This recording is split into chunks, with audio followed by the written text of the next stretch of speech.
Lovely to see you. And let me say it. What I always say is you are looking lovelier. So can you tell us the secret, the formula? Oh my gosh. Thank you so much. I think it's just good genes and regular workouts and visits to my esthetician. But you look fabulous. So it's a birthday month, and they say January babies come with a bang. They're pretty chilled out. They have a creative way of solving problems and are destined for fame. Does it tick all the boxes? It does. The last one does. Well, that's really, that's just something that's been a part of my life. I think I'm a good problem solver. I don't know how chilled out I am, though. It completely depends on the situation. And older, none the wiser, or older and wiser? I think a little bit wiser, fortunately, I can finally say, without pretense. I definitely think that, but wisdom it's packaged in such a boring way. And I really wish that I'd had it much earlier. So now when I see people like in their 20s and stuff, and I see that kind of wisdom, I do think that I took a long time to get on the train of wisdom. So I had some young kids ask me, tell me to ask you for your birthday plans. So here it is. What is the one thing you want to wish for your birthday this year? I think is to add value to my own life and to add value to the lives of the people who interact with me. What is that one advice you would want to give your 15-year-old self on your birthday? Work out more regularly because your period cramps will never go away. And then they're not going to get better. And I think I would say that, to kind of stay the same, because that's the journey I've had, where I've returned to a lot of who I was, which changed because of people or influence or perception or time. But over time, I've just really worked to get back to that girl.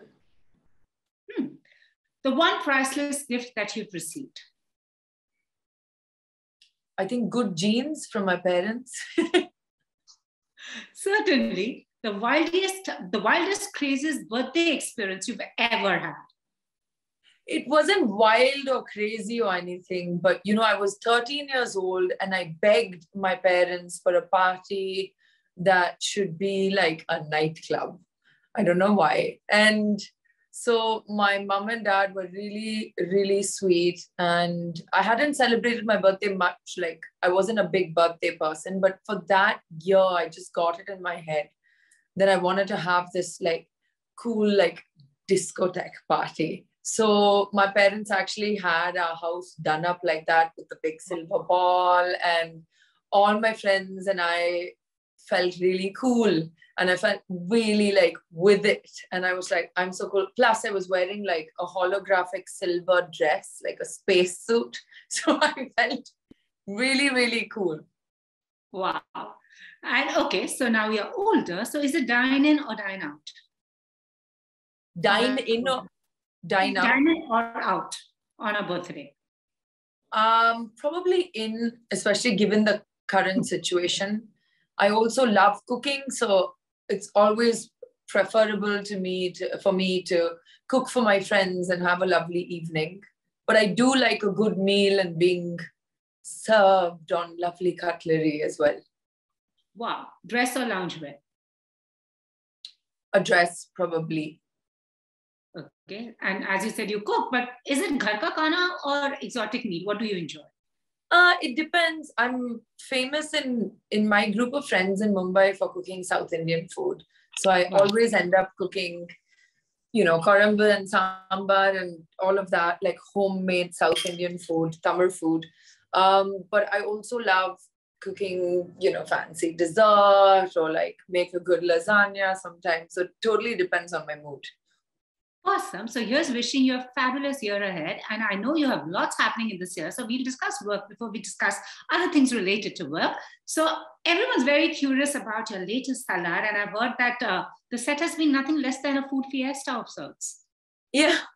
Yeah, Salar has been an amazing experience. I'm really happy to be working with this team. They're wonderful people. And, our director has such a, force, a vision. So it's been wonderful. And anyone who knows anything about Prabhas knows one, he's wonderful. And the second is that he is probably the biggest foodie I've ever encountered, and his passion and love for food is so real and visceral, and he just wants to feed everybody. I'm sorry. Are you okay? Yeah. That was clumsy. Are we good? Yes, we are good. So he just you can see my cat house. Hang on. Yeah. So he just really wants to feed everybody, and he wants to, he spreads love through food. And his food is it's not normal. It's not a normal human experience. That's all I can say. Wow. And there's so much, Shruti, being written about this film. And, when your announcement came as, leading this one, what is different about this film? Because none of us know what is exactly happening. Just that it is a very high octane action drama. Can you tell us a bit about what you are up to? First of all, I'm not doing any action in the film, so that's let's just clear that up. But it's a all out action drama. Story is fantastic. Story of my character is really interesting, and I'm just really, really excited for people to see it. But I can't reveal too much. And then you also have a web series. We'll wait for Salar and for you to reveal everything related to the film. You also have a web series coming, The Murder, She Wrote. Bestseller. Bestseller. Oh, wow. It's called Bestseller. And I'm really, really excited. It's my first foray into this form of, reaching the audience through a web series. And I'm really, really excited because I love that format, because I feel like not just my character, but you can really expand and develop with the time that you're given a chance to get to know the layers of the story and the people in the story. And it's amazing to, lead that story as a woman because it's centered around her. And so I'm really, really excited to be a part of this new kind of journey in my life. Awesome. And talking about, a story about a woman, I want to actually speak to you because you've been very vocal about the representation of women in cinema, and of cinema. So, I was just speaking to a group of young actors, just like you, who just said that whenever we have female narratives, but they come with a moral compass. They are the ones who have to shoulder the moral compass vis-a-vis the man. He could be anything and unapologetic. Do you see that changing, or is it going to be a while? I think that, it's this tricky art imitates life, life imitates art. Now, let's talk of our lives as women, right? What I've experienced is when you are the woman that questions these moral judgments or behavioral patterns set by basically a group of dudes. And, when you start to question that, then you're difficult, or you are obstinate, and then the B word or whatever, so that happens even today in a supposedly evolved and progressive society. And I know a lot of women will say, yeah, I go through that at work or in my office, and that is a thing, And so you see trends of that even leak into narratives for women. You need justifications for things consistently. And you need to have a palatable arc. The other thing that troubles me is, it's a woman-oriented film or story. No one is going to a lead actor saying, "Sir, this is a male-oriented script," and this is going to, and now because, we want people to accept you, say, smoking a cigarette or doing something, we need to put in that thing. So I do feel that there are movements and, activities artistically moving towards erasing that. And I do see that, it's just about layers. We also live in a particular time where it's a little bit upar se, we don't want to get well into things. So obviously women then in that structure will be even more on the back seat as far as interspersing layers. Having said that, it is changing, and I'd rather look at the positive. But yeah, I mean, definitely it's reflective of perception, you know. True. And it's interesting because that you say that, because I remember I kind of read books which are about Jezebel, Nefertiti, Mata Hari. So somebody told Lilith. me, you like flawed women. Now, why are they flawed women? And also in cinema, when you see, we recently had shows headlined by women, centering about women, say Bombay Begums, and the other 4 more shots. They all seem flawed. Why? Because they're open about their sexuality. They have been, and there's always one backstory attached. She's been sexually abused. She comes from a broken home. Why does that need to be attached? And why is she flawed? They don't show that narrative with men. That's my issue. No. I don't think it's in every case, but I completely, I understand what you're saying, because that is the general narrative. And I like to focus on the things where the narrative isn't, I saw a show with Kate Winslet where she plays a police officer. Yeah. She's flawed AF, like she's immoral at most times. Yeah. But there's no justification, because that's just how she is as a character. Exactly. And I enjoyed that show so much because of that. I'm like, don't spoon feed me veiled morality, So that's really what it is. And I do find that it is a societal problem first, which is why they feel the need to put these little pegs in place to say, oh, shayad wo aise hai kyunki ye hua to isiliye wo aise hai. No, people are just people, male or female, That's the issue I had, and I asked a writer this, and she told me, no, but there has to be a story, but this doesn't need to be a story. Certain things may have not happened to me. Well, it's a case in history as well, right? Like, Joan of Arc's crazy, Sachin female politician was like really aggressive, all of these things. And then you see Julius Caesar, who was really narcissistic, was one of the greatest leaders of all time, So you see that even in history, and it's just the way of the world. Now, it's up to some of us to not agree with it and not live by that, I think. And so that's what I want to ask you, has your method changed? Because you've done your bit of commercial cinema, song, dance, sab kuch kiya hai. I'm still doing it because I feel that, I have a clear distinction between, I haven't related to any of the roles I've played, even the modern ones, because it's not my job to relate to it. It's my job to relay it as a story, Who I am as a person shows a little bit in my music and in my writing.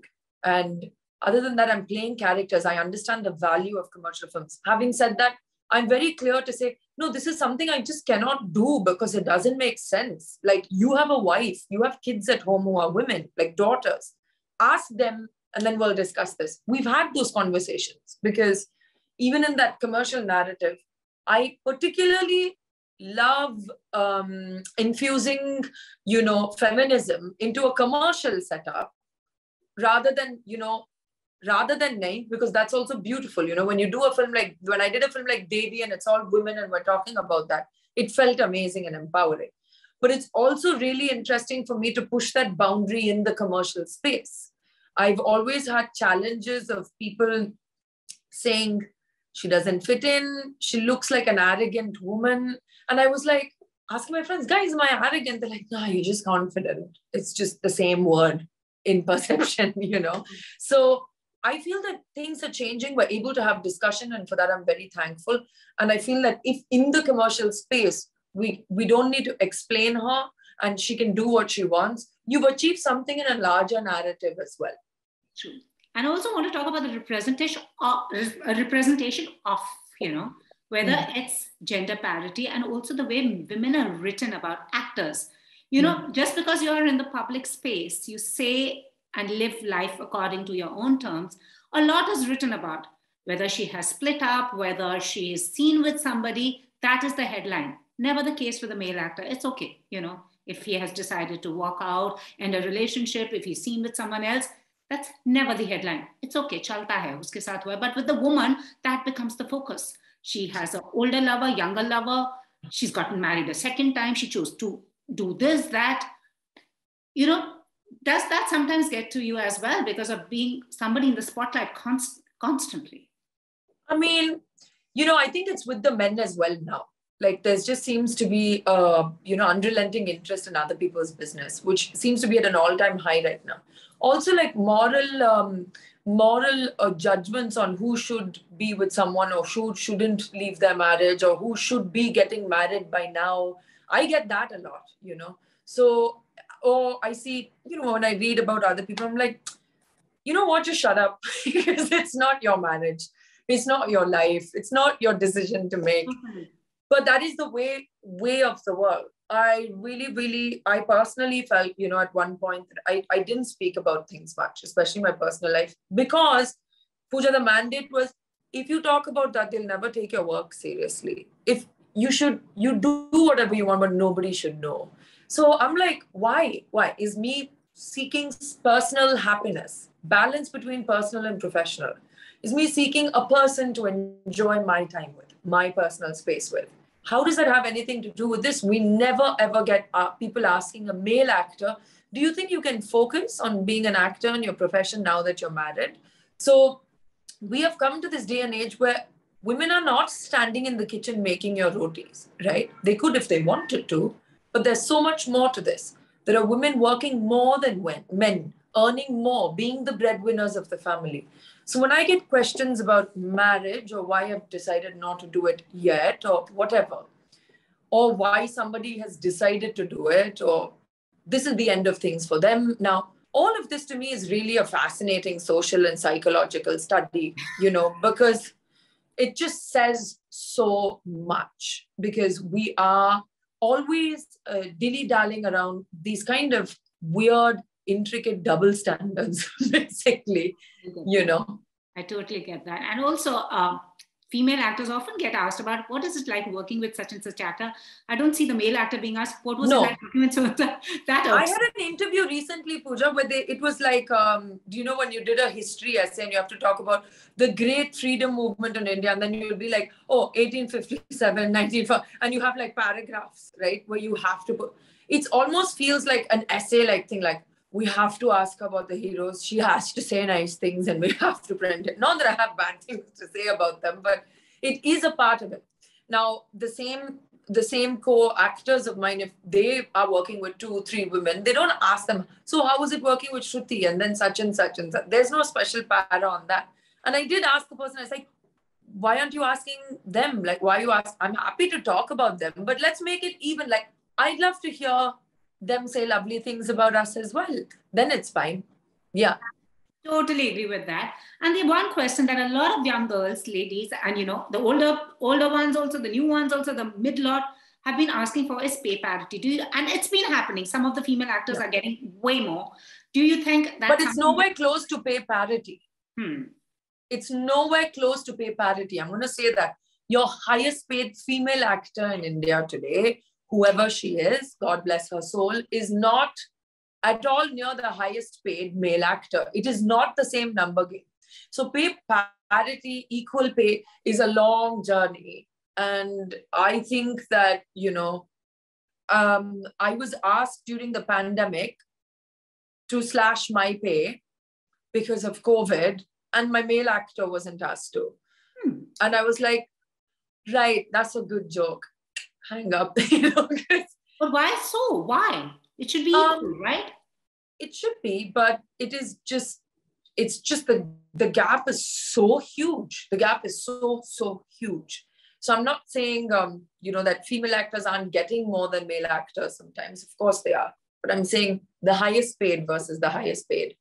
It's still a huge miles and miles to go before we can speak about this in a way that's comfortable. It's uncomfortable right now because the divide is so huge. Absolutely. As Taapsee Pannu said, actually on the remuneration that a top male actor gets, you can make 3 films headlined by a woman.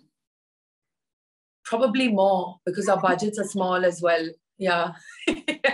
My God, long way to go, yeah. Long way to go. Another thing. But we're starting, I think the discussion is important, and the discussion is important. And you see you see certain changes, but the overarching, genus or the vibe of the place is still pretty much the same.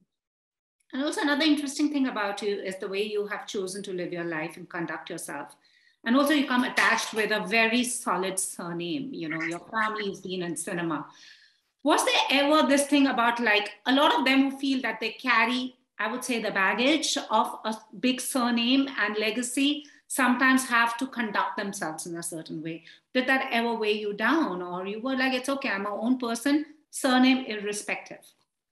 I think I've been my own person, like much to everyone's chagrin and like disappointment. So my parents have been very encouraging. My parents, as you know, are also very alternative. I think that's the word, and they're unique, and they've made decisions that suit them, which people disagreed with artistically, personally, professionally. So I feel that our home was very free and liberal in that way, in terms of personality. And as I think in between I did lose my way a bit, and I was like, how do I do this? Then I absolutely went the other extreme of not giving a crap at all. And now I think I'm in a happy medium. Awesome. Was there ever a moment when you did something or said something and mom and dad were like, ye kya keh diya Shruti? Aisa hua hai? No, not really. I don't think I've ever said anything about anyone. I have very little to say about other people because I don't know their lives, and I don't know, I don't know enough to say. I only speak about myself and my experiences. So if my life is offensive to you, then, we've reached an impasse, I suppose. And also another thing that you've been a champion of is mental health. And especially now in the industry, a lot of people are talking about it, something to be spoken about openly. All of us are going through something or the other, but we still prefer brushing it under the carpet. There's still a kind of embarrassment. And also like, hey, it's not okay. If you have a serotonin problem, that means you're not mentally out there. It's just a chemical imbalance that we all know, and we need help. What do you think? Is that the reason? Do you think, are we getting a little more sensitive and accepting of this, or is it still, let's not talk about it? I know, I do feel that people are talking about it, and I think the sensitivity and openness to receive therapy or medication, so as the case may be, has definitely, changed. And I think it's particularly changed after the lockdown and pandemic, because this became something you couldn't avoid anymore. There was no rugs to shove it under, so to speak, because the metaphorical rugs, tablecloths, everything was ripped from under us, right? So I feel that I saw that really coming to the forefront. Another thing I saw coming to the forefront was children's psychology. So, which is, how are you treating your kids in this lockdown? Do you understand what their needs are? And that to me is great, because that means you're bringing in a generation of kids who are going to become parents, who already have this question and thought process ingrained in them. And as you or anyone who's been in therapy like me knows, all of our triggers are from way back when, that lead us down a path of thinking, a pattern of contemplating our own lives. So for me, as someone who has suffered like a lot with anxiety, debilitating anxiety, I realized that I was putting on a front that was really hard to maintain, a facade that was, destined to crack really badly. And I had this false sense of control. Again, the pandemic has removed that from people as well. I feel that I had started on this journey before, and as I was going through it, I used to tell my therapist, I want to be able to talk about this someday, but I don't know how. And she was like, well, just open your mouth and talk. It was so simple, really. And I benefited greatly from, accessing the tools that help with mental health. And it's been a great value addition to me, actually surviving beautifully. So I said, why wouldn't I share this with the world? Absolutely. And also I feel for actors, and especially people in the spotlight, every day someone or the other comments about you, your families, writes anything they want to, because clickbait, that's one term that I just want cancelled.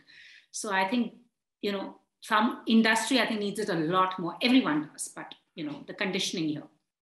I think even canceling needs to be cancelled. I'm of that opinion, you know, because that can get a bit crazy as well. And I feel that, I don't know what it is, but other people or clickbait or opinions or comments have never bothered me much. In fact, I take them head on as much as I can, because I'm like, okay, either I can be pissed off about this and be in the same energy of them, which is like, I didn't like you. Or like, I can just be like, yo, excuse me, hello, what are you saying? Why? Let's have a talk, you know.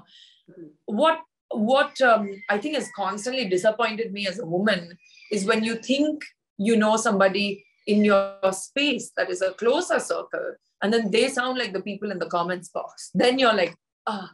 But the outside people have never bothered me. I've been written about since I was very, very young, you know. So I've realized that that's not real.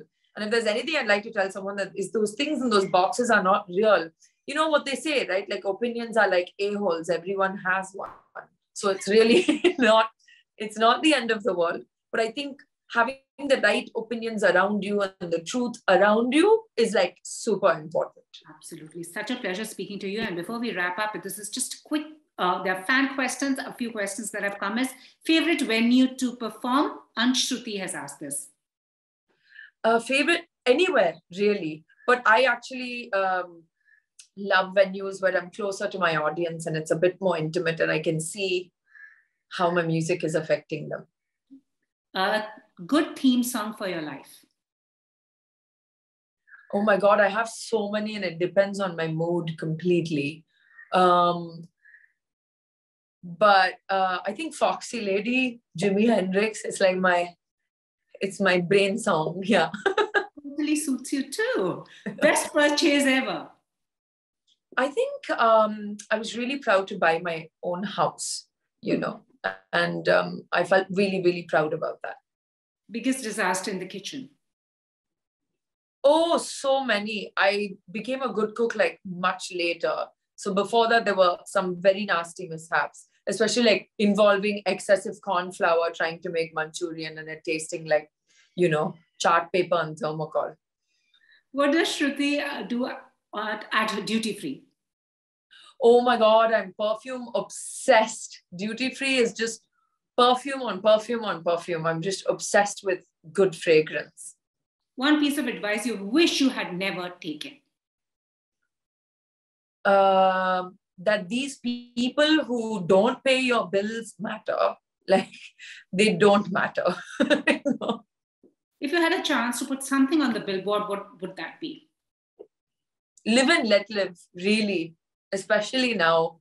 And like, let us live by wearing your mask as well. Okay. And most expensive buy?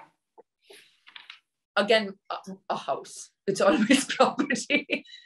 Somebody wants to know, would Shruti date a fan? I don't know. I mean, if they felt like a fan, probably not. Because, you know, it's about, you know, equality and like open. If they, I really love that my partner has not even seen most of my movies and really, you know, respects my industry, but doesn't care that much about the way things work here. He just cares about how I work as an artist, and he really pulls me up and keeps me grounded. And I don't know if a fan could do that. So, you know. Does that help when your partner is not that involved with your work and, you know, you maintain that balance? Because sometimes people are from the same industry, the same workspace. They say sometimes that works, maybe. I mean, I would just say from my experience that there isn't a mirror big enough for two actors to share. Okay, but having said that, you know, I mean, I do feel that there are benefits. Like in my case, he's an artist as well, so it helps a lot. If he wasn't artistic, I think I'd be bored out of my brains. So, you know, it does help that he's an artist, but it helps whether even if he were an actor. I think it helps to have someone who says, that's work, leave it outside the door. Who are you as a person?